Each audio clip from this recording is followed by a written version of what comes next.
오늘은 교회 공동체 신비 특별함이라는 제목으로 말씀을 나누도록 하겠습니다. 제가 이번 가을 노회에 참석했습니다. 2주 전입니다. 제가 그곳에서 보고서 책자를 살펴봤습니다. 두께가 이 정도 되거든요. 꽤 내용이 많습니다. 살피던 중에 교회 폐지 청원 건이라는 그 항목이 눈에 띄었습니다. 보니까 4개의 교회였습니다. 순간 당황하고 놀랐습니다.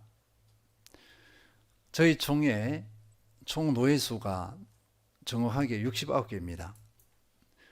만약에 한 노회당 평균 4개 교회가 폐지된다면 거의 270에서 280개의 교회가 문을 닫게 됩니다. 그러니까 교회가 사라집니다. 저는 이것이 사실이 아니길 간절히 바라고 있습니다. 교회가 사라지는 원인을 찾아보면 여러 가지가 있겠지만 결국은 성도가 없어서 그렇습니다. 저희 총회가 300만 운동을 펼친 지 몇 년 되지 않습니다. 저희 총회가 280만 명이라고 해서 300만 운동을 벌인 적이 있습니다. 그래서 300만 명이 되었다고 해요. 그런데 작년 기준으로 보니까 230만 명대입니다. 몇 년 사이에 70만 명이 줄어들었습니다. 이거는 정확한 수치예요. 총회 보고서를 보고서 제가 말씀드리는 것입니다. 코로나로 인해 교회를 떠날 수도 있습니다. 교회에서 아픔을 겪어서 실망을 해서 떠날 수도 있습니다. 또는 교회에 대한 이상향이 있어요. 교회는 이렇게 해야 된다 이렇게 했는데 교회 와보니까 그게 아니에요. 그래서 실망해서 떠날 수도 있습니다. 어쨌거나 지금의 한국교회는 만신창이 이렇게 표현해도 과언이 아닙니다. 배로 한번 비유해 보겠습니다.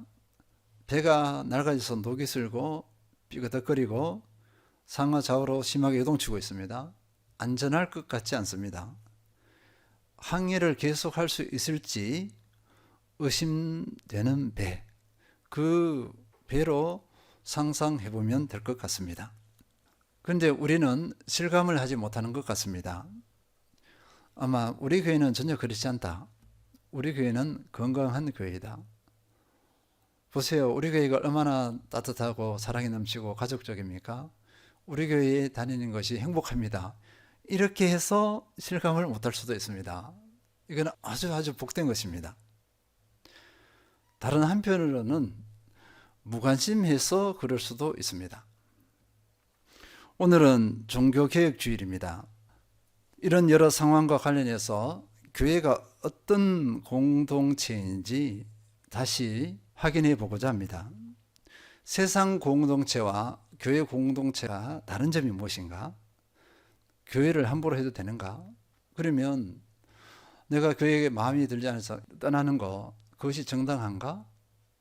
지금 교회에 나오지 않고 내 개인적인 신앙생활을 한다는 것이 그것도 정당한가? 옳은가? 흔히 말하면 가난한 성도가 옳은가 이것입니다. 교회를 살펴볼 때 오늘 본문을 중심으로 이렇게 살펴보겠습니다. 먼저 정의를 내려보겠습니다. 첫째, 교회는 그리스도의 피값으로 사신 하나님의 백성 공동체입니다. 그러니까 교회는 독특한 신분을 가진 사람들의 모임입니다. 세상에 있는 사람들 보세요. 세상 공동체가 오는데 우리는 하나님의 자녀요. 하나님께서 이 공동체를 세워서 이렇게 말하는 사람이 없습니다. 그러니까 이해관계가 있어요. 이해관계에 따라서 자신의 꿈을 가지고 소망을 가지고 비전을 가지고 세웠겠죠. 그런데 우리 교회는요. 그런 세상적인 이해관계로 세운 것이 아니라 하나님께서 그리스도의 피값으로 사신 사람, 우리 사셔서 자신의 백성으로 삼으셨습니다. 자신의 백성으로 삼은 우리를 불러 모았어요. 이것이 교회입니다. 요한복음 1장 12절 읽겠습니다. 영접하는 자 곧 그 이름을 믿는 자들에게는 하나님의 자녀가 되는 권세를 주셨으니, 영접하는 자 있습니다. 우리가 믿음을 가졌습니다. 믿음을 가졌는데 하나님의 백성이 되는 그 과정인데요. 이 과정을 통과해서 우리가 하나님의 자녀가 됨을 우리가 확신할 수 있습니다. 믿음입니다. 믿음. 믿었는데 우리 보고 뭐라 그랬죠? 하나님의 자녀가 되는 권세를 주셨으니, 믿음의 사람은 하나님의 자녀입니다. 우리는 모두 하나님의 자녀로서 이 자리에 서 있습니다. 이 하나님의 자녀를 나름을 하나님의 백성이라고 그래요. 하나님 나라의 백성. 교회는 하나님의 자녀, 하나님께서 택하신 하나님의 아들, 딸들의 모임, 이렇게 볼 수 있겠습니다. 이 아들의 신분, 우리가 하나님의 자녀의 신분을 얻었잖아요.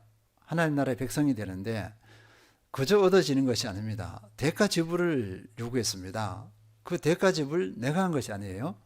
베드로전서 1장 18절에서 19절, 너희가 알거니와 너희 조상이 물려진 헛된 행실에서 대속함을 받은 것은 은이나 금같이 없어질 것으로 된 것이 아니요 오직 흠없고 점없는 어린 양 같은 그리스도의 보배로운 피로 된 것이라.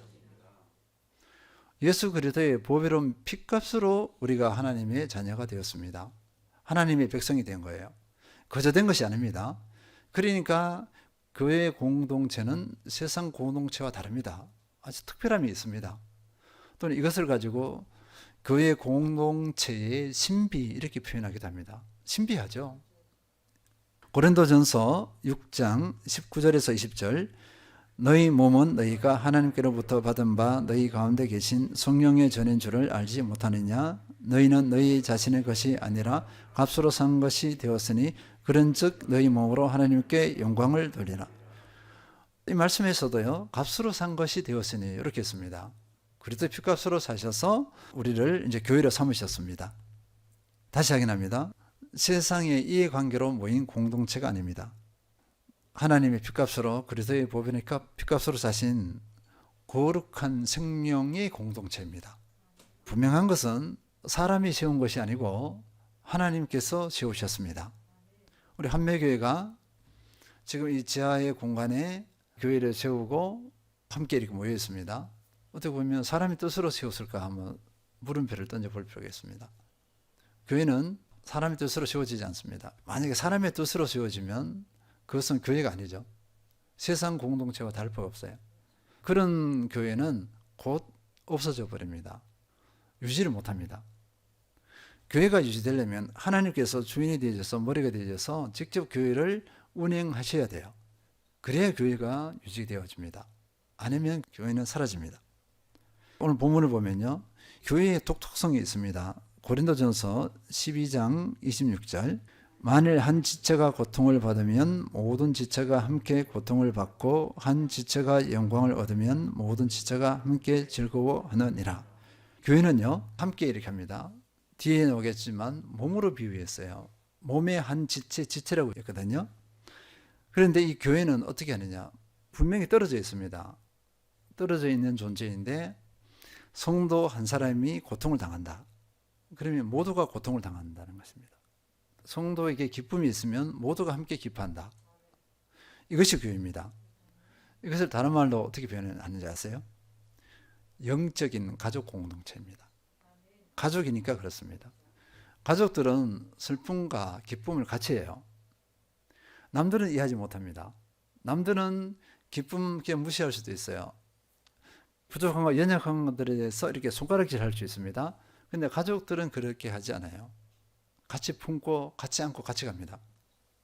그래서 이 영적인 가족 공동체는요, 일시적인 이 땅에서의 잠깐이 아니라 영원히 함께하는 가족입니다. 천국에도 같이 갑니다.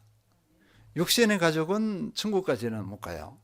육신의 가족이 신앙이 돼서 믿음의 같은 형제 자매이면, 하나님의 자녀이면 같이 가겠지만 그렇지 않으면 함께 가지 못합니다.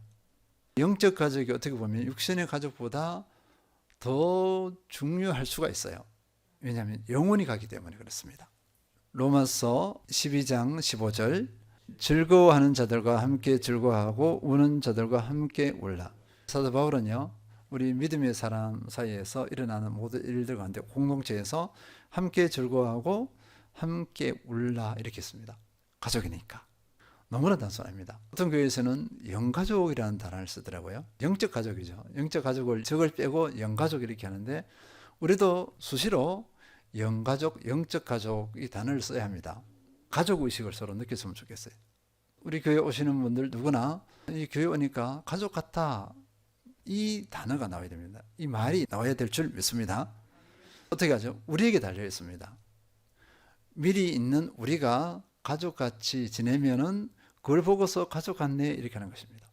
사랑의 가족, 가족계가 넘쳐나는 한미 공동체를 이루시는 모든 성도님들 되시기를 기원합니다. 두 번째는요, 고린도전서 12장 27절 보겠습니다. 너희는 그리스도의 몸이요 지체의 각 부분이라. 앞에서 말씀드렸지만 다시 확인하면요, 너희는 그리스도의 몸이요 이렇게 씁니다. 교회를 그리스도의 몸이라고 했습니다. 머리는 어떻게 되죠? 누가 머리가 되겠습니까? 예수님입니다. 예수님. 예수님께서 머리, 교회는 몸입니다. 그러니까 예수님인 머리와 몸인 교회는 뗄래야 뗄 수가 없어요. 에베소서 1장 22, 23절 보겠습니다. 또 만물을 그의 발 아래에 복종하게 하시고 그를 만물 위에 교회의 머리로 삼으셨느니라. 교회는 그의 몸이니 만물 안에서 만물을 충만하게 하시는 이의 충만이니라. 예수님이 교회의 머리이심을 분명히 이렇게 선포하고 있습니다. 교회는 몸입니다. 그런데 우리 교회의 현실을 보면요, 다양한 사람들이 있습니다. 남녀노소가 있습니다. 성별이 있잖아요. 그 다음에 사회적 배경이 다릅니다. 다양한 배경이에요. 그 다음에 성격 기질이 다양합니다. 그리고 지금까지 인생을 살아오는 경험들도 다양해요. 그렇게 보니까 어느 것 하나 비슷한 점이 없습니다. 이것을 가지고 어떻게 볼 수 있냐면요, 너무 다양하고 달라. 하나를 이렇게 묶을 수가 없어 보입니다. 너무 다양해서 혼란스러워 보이는 이 공동체가 질서를 유지할 수 있는 비결이 있느냐 이렇게 봐요. 여기서 질서가 형성되겠느냐. 그런데 맥락이 없어 보입니다. 예수님을 머리로 하고 예수님의 말씀에, 예수님의 뜻에 순종하게 되어지면은 이 맥락이 없어 보이는 이 공동체가 정말 아름다운 질서를 형성합니다. 교회같이 이렇게 질서가 있는 곳이 없어 보입니다. 세상에서는 누가 리더가 되죠? 공동체를 세운 사람이 리더가 됩니다. 그 뜻에 의해서 좌우돼요. 사람이 주인이 되죠. 그런데 교회 공동체는 예수님께서 머리예요. 예수님께서 주인입니다. 교회 공동체 구성원이 예수님을 온전히 주인으로 삼으면 맥락이 없어 보이는 이 공동체에 뭐가 있습니까? 질서가 견고하게 세워집니다. 아름답습니다. 질서가 그냥 좀 잡혔네가 아니라 아름답고 견고하고 정말 여기서 뭔가 거룩한 것이 일어날 것만 같은 그런 공동체가 되어집니다. 우리는요, 이 다양성 가운데 있는 우리 공동체를 어떻게 해요? 질서가 잘 잡힌 아름다운 공동체. 누가 봐도 혼란이 아니라 여기는 정갈하다는 그런 느낌을 가지도록 해야 될 줄 믿습니다. 이것을 누가 하죠? 우리입니다. 우리. 구성원이 이것을 감당해야 될 줄 믿습니다. 그리스도의 몸으로서 예수님을 머리를 하는 아름다운 질서를 견고하게 형성해서 몸의 기능을 제대로 발휘하는 교회 되도록 하는 그 주인공 되시길 기원합니다. 세 번째는요, 고린도전서 12장 21절입니다. 교회는요, 각 지체가 있습니다. 각 지체 성도들입니다. 성도들 사이에는요, 우열이 없습니다. 그리고 고유의 기능이 있습니다. 구절 하나를 한번 살펴보도록 하겠습니다. 22절 다시 읽겠습니다. 그뿐 아니라 더 약하게 보이는 몸의 지체가 도리어 요긴하고, 23절 우리가 몸에 덜 귀히 여기는 것들을 더욱 귀한 것들로 입혀주며 우리의 아름답지 못한 지체는 더욱 아름다운 것을 얻느니라. 그런즉 우리의 아름다운 지체는 그럴 필요가 없느니라. 오직 하나님이 몸을 고르게 하여 부족한 지체에게 귀중함을 다하사. 교회의 구성원인 우리 각 지체는 이런 생각을 가질 수 있습니다. 내가 사회적 배경이 좋아요. 좋은 사회적 배경을 가지고 있습니다. 지식이나 기술이나 능력을 가지고 있어요. 그리고 은사들도 많아. 나는 이 교회에서 중요한 역할을 감당하고 있어. 이렇게 생각할 수가 있습니다. 충분히 있을 수 있습니다. 그런데 오늘 이 말씀을 보면은 그것은 틀렸다 이렇게 합니다. 교회에서 배운 것이 없죠. 가진 것이 없이 약하게 보입니다. 그런데 하나님 보시기에는 그 사람이나 능력을 많이 가진 사람이나 갖췄다는 사람이나 별 다를 게 없어요. 왜냐하면 각각의 고유의 기능을 가지고 있기 때문에 그렇습니다. 각각의 고유의 기능을 가지고 있다는 것은요, 그 고유라 그랬습니다. 고유이기 때문에 대체 불가예요. 대체 불가이기 때문에 각자가 소중합니다. 그래서 교회 공동체에서는요, 서로 존중이에요. 서로 존중. 서로 인정하고 서로 존중함이 되어야 될 줄 믿습니다. 사실 고린도 교회에서는 이것이 되지 못했어요. 이것이 되지 못하고 거기서 우열이 가려집니다. 서로 내가 잘났다 한 거예요. 그러니까 어떻게 됐죠? 분쟁이 일어났죠. 분쟁이 일어난 모습을 누가 봅니까? 세상이 다 본 거예요. 고린도 교회를 향해서 사도 바울은 뭐라 그랬냐면은 영적인 어른으로 대하지 않고 어린아이로 대한다, 이렇게 직설적으로 표현했습니다. 사실입니다. 내가 교회에서 가진 것이 많고 여러 가지 기여할 분이 많아서 우월하다 생각을 가지는 것이 영적으로 어린아이라는 것입니다. 성숙한 사람은 다 똑같은 것을 아는 거예요. 이 사람의 기능이나 저 사람의 기능이나 꼭 필요해. 대체 불가해요. 그리고 그 한 기능이 빠져버리면 우리 몸에서 이 손을 잘라야 보세요.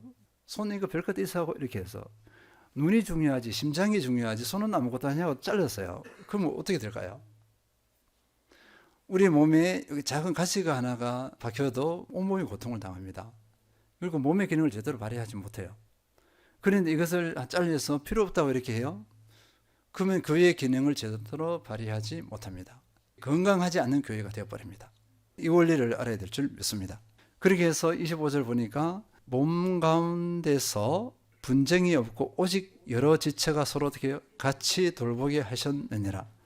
서로 존중하면서 분쟁이 없이 서로 섬기는 겁니다. 서로 섬길 때 교회가 건강하게 세워지는데요. 함께 세웁니다. 함께.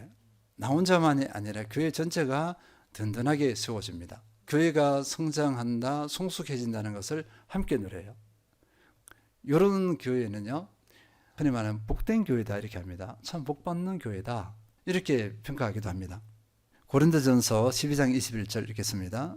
눈이 손더러 내가 너를 쓸데가 없다 하거나 또한 머리가 발더러 내가 너를 쓸데가 없다 하지 못하리라. 말씀이 분명히 보여주고 있습니다. 쓸데없다, 너 필요 없다 할 수 없습니다. 몸은 그런 존재가 아니에요. 네 번째는요, 교회라는 이 생명체, 교회에게 생명을 불어넣는 것이 무엇이냐? 사랑입니다. 사랑. 다시 확인합니다. 고린도 교회는 세상적으로 갖춘 사람들이 많았어요. 능력이 많았다는 것입니다. 큰 도시에서 어느 정도 인정을 받는 사람들이 많았을 것입니다. 지식이 많았고 세상적으로 성공한 사람들 많았을 것입니다. 여기에 무엇이 있냐면요, 은사가 넘쳐났습니다. 고린도 성도들만큼 은사가 많은 교회가 없어요. 그런데 이 사람들이 이것을 주체하지 못했습니다. 주체하지 못하고 교만해졌어요. 서로 판단하고 주도권을 지휘하고 분당을 만들었습니다. 그리고 이들은 너무 자신감이 넘쳐나서 교만해서 도덕적인 해서는 안 될 제약까지 그냥 용납해버립니다. 바울은 이들에게 직설적으로 표현하죠. 조금 전에 말씀드렸다시피 고린도전서 3장 1절, 형제들아 내가 신령한 자들을 대함과 같이 너희에게 말할 수 없어서 육신에 속한 자 곧 그리스도 안에서 어린아이들을 대함과 같이 하노라. 영적으로 어린아이라고 평가했습니다. 왜 그랬을까? 무엇이 부족해서 이런 상황까지 왔느냐 이것입니다. 너무 넘쳐나는데 그 다음 장에 답이 남아 있습니다. 고린도전서 13장입니다. 사랑장이에요. 사랑입니다. 교회의 생명체의 피 또는 혈관, 온몸에 흐르고 있는 혈관, 그 피가 무엇이냐? 사랑입니다. 사랑. 근데 이 피가 없으면요, 사랑이 없으면 어떻게 되죠? 우리 괴산다 그러잖아요. 그러면 썩어버리죠. 맞는가요? 그렇게 되어버립니다. 이 몸의 기능을 발휘하지 못해요. 고린도전서 13장 1절에서 3절, 내가 사람의 방언과 천사의 말을 할지라도 사랑이 없으면 소리나는 구리와 울리는 꽹과리가 되고, 내가 예언하는 능력이 있어 모든 비밀과 모든 지식을 알고 또 산을 옮길 만한 모든 믿음이 있을지라도 사랑이 없으면 내가 아무것도 아니요.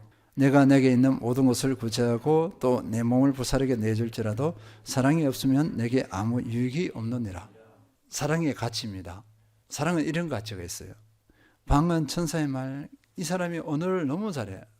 하나님께서 주신 언어 구사력이 너무 미사여고 그거 사랑가 없으면 아무 필요 없어. 그냥 꽹가리 울리는 꽹가리 거슬려. 제발 그 말하지 마 이렇게 되는 겁니다. 꽹가리 소리 거슬리잖아요. 그런 소리가 되어집니다. 예언하는 능력, 비밀과 모든 지식, 산을 옮길 만한 믿음, 한마디로 말하면 능력이 너무나 탁월해요. 근데 사랑이 없으면 아무것도 아니다.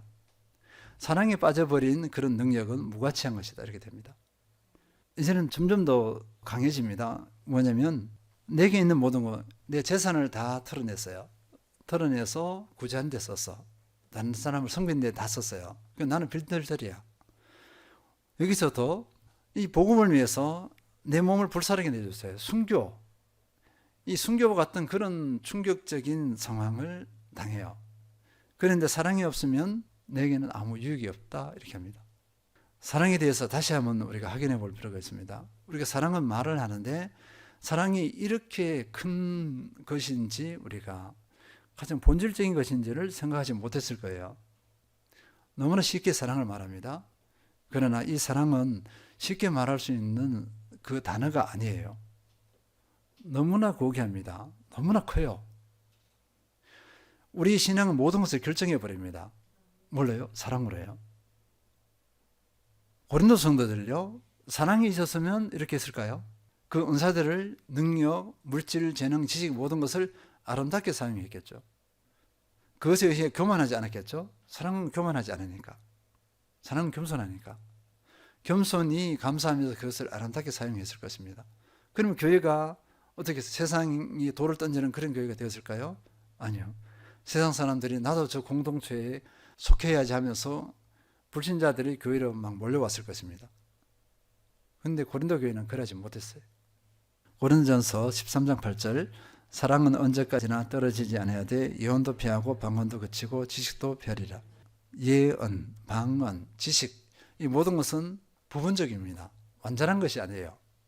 근데 사랑은요, 지금 사랑을 온전히 실천했어요. 내가 사랑의 삶을 살면 내가 살아냈던 이 사랑의 삶은 영원히 갑니다. 천국에서도 사랑, 여기서 사랑 동일합니다. 이 사랑은 어떤 사랑이죠? 아가페 사랑이에요. 여기서나 천국에서나 동일합니다. 영원히 갑니다. 영원히. 그래서 여기서 사랑에 승리하면 그 흔적이 계속 남아요. 계속. 고린도전서 13장 13절 읽겠습니다. 그런즉 믿음, 소망, 사랑 이 세 가지는 항상 있을 것인데 그 중에 제일은 사랑이라.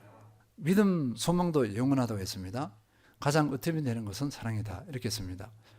이해가 잘 안 가잖아요. 믿음, 소망이 얼마나 중요해요. 그런데요, 사랑이 바탕되지 않은 그 믿음은 독선적인 믿음이 되어버립니다. 사랑이 없는 믿음 보세요. 사랑에 빠진 믿음은 정말 위험합니다. 어떤 일이 일어날지 몰라요. 세상 말로 어떤 짓을 할지 모른다. 이렇게 되어집니다.